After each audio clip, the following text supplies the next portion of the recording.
Setiap warga negara berhak ikut serta dalam penyelenggaraan negara dengan proses rekrutmen yang akuntabel, transparan, dan efisien.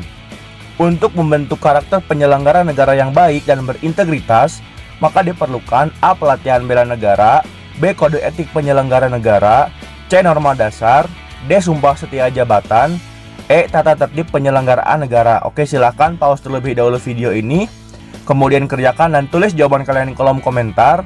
Oke, sekarang kita kerjakan saja soalnya. Memang, untuk membentuk karakter penyelenggara negara yang baik dan berintegritas harus diperlukan salah satu aturan yang betul-betul bisa membuat penyelenggara negara ini berjalan dengan baik dan benar, di mana aturan tersebut disebut dengan kode etik penyelenggara negara.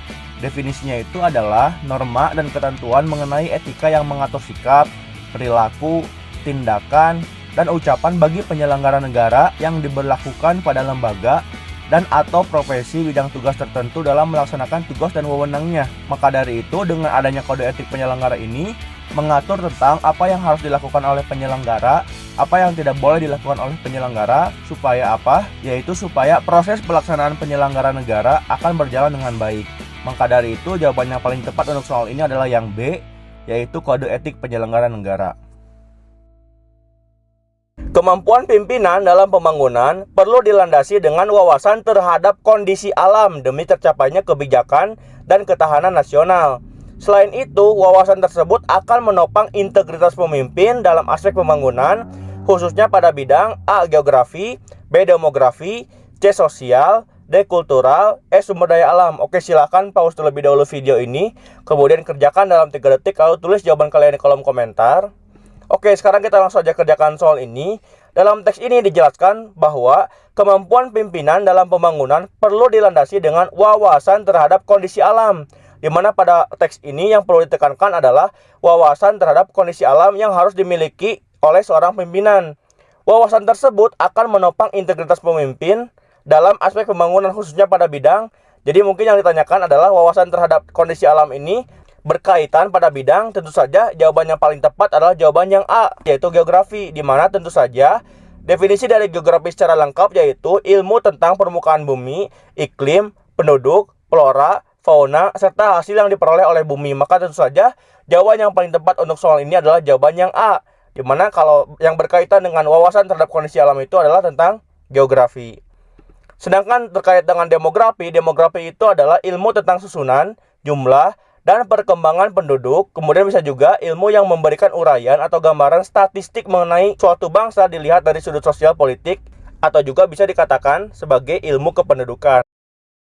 Kata bela secara bahasa memiliki arti A. Pelihara dan jaga, B. Sikap, C. Perilaku, D. Tekad, tindakan, dan menghormati, E. Semua jawaban benar. Oke, silakan pause terlebih dahulu soal ini, kemudian kerjakan dan tulis jawaban kalian di kolom komentar. Oke, sekarang kita kerjakan saja soalnya. Jadi memang kata bela ini menurut KBBI memiliki arti yaitu jaga ataupun pelihara. Maka dari itu jawaban yang paling tepat adalah jawaban yang A, yaitu pelihara dan jaga. Maka dari itu jawaban yang paling tepat adalah jawaban yang A, yaitu pelihara dan jaga. Untuk bisa mengerjakan soal bela negara, tipsnya itu kalian betul-betul harus paham 2 poin ini. Yang pertama adalah konsep dasar bela negara. Yang kedua adalah UU nomor 3 tahun 2002 tentang pertahanan negara. Silahkan kerjakan soal ini dalam 10 detik mulai dari sekarang.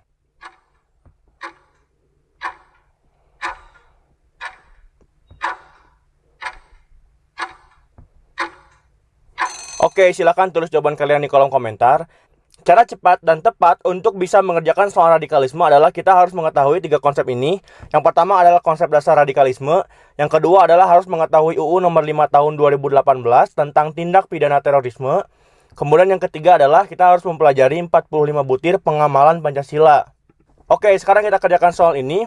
Kata radikal berasal dari bahasa Latin yaitu redix atau redici, di mana ini memiliki arti. Oke, berarti soal ini menguji kita pada poin yang pertama, konsep dasar radikalisme.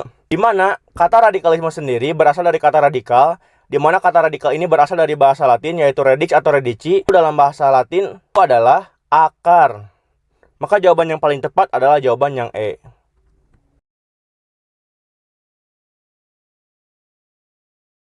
Ledakan bom bunuh diri terjadi di markas Polrestabes Medan, Sumatera Utara, Rabu 13 November 2019 pagi. Pelaku diduga satu orang yang mengenakan jaket ojek online. Setidaknya 6 orang terluka yang terdiri dari 5 anggota polisi dan 1 warga sipil. Aksi ini merupakan contoh kasus bentuk penyimpangan daripada sila ke. Oke, sebelum kami membahas soal ini, silahkan kerjakan terlebih dahulu soal ini dalam 10 detik saja, mulai kerjakan dari sekarang.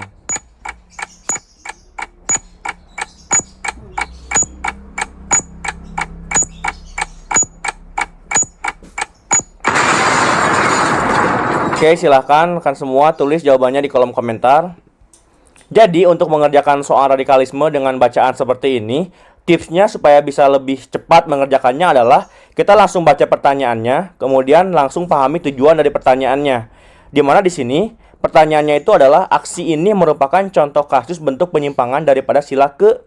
Jadi yang diinginkan dari pertanyaan ini adalah kita memahami bacaan ini, kemudian dari peristiwa seperti ini dikorelasikan dengan Pancasila. Apakah peristiwa seperti ini menyimpang ke sila yang keberapa, seperti itu. Oke, sekarang kita langsung baca saja soalnya. Ledakan bom bunuh diri terjadi di markas Polrestabes Medan. Jadi mungkin yang bisa kita tandai di sini dan kita tekankan di sini adalah terjadi ledakan bom bunuh diri. Kemudian pelaku diduga satu orang yang mengenakan jaket ojek online. Ini pelakunya dengan seperti ini ciri-cirinya. Kemudian setidaknya 6 orang terluka yang terdiri dari 5 anggota polisi dan 1 warga sipil, dan ini adalah orang yang menjadi korbannya gitu ya. Nah, dengan mengetahui dan memahami kondisi peristiwanya seperti ini, maka tentu saja melakukan bom bunuh diri kemudian menyebabkan, di sini sudah jelas ya, menyebabkan orang lain terluka, kemudian bahkan mungkin saja bisa menyebabkan orang lain meninggal, kemudian rumah-rumah rusak, bangunan rusak dan lain-lain. Maka tentu saja yang paling cocok adalah menyimpang sila kedua, yaitu menyimpang kepada prinsip kemanusiaan yang adil dan beradab. Kenapa? Ya tentu saja karena peristiwa seperti ini adalah suatu perlakuan yang sangat tidak adil dan tentu saja sangat tidak beradab, seperti itu. Maka jawaban yang paling tepat adalah jawaban yang B.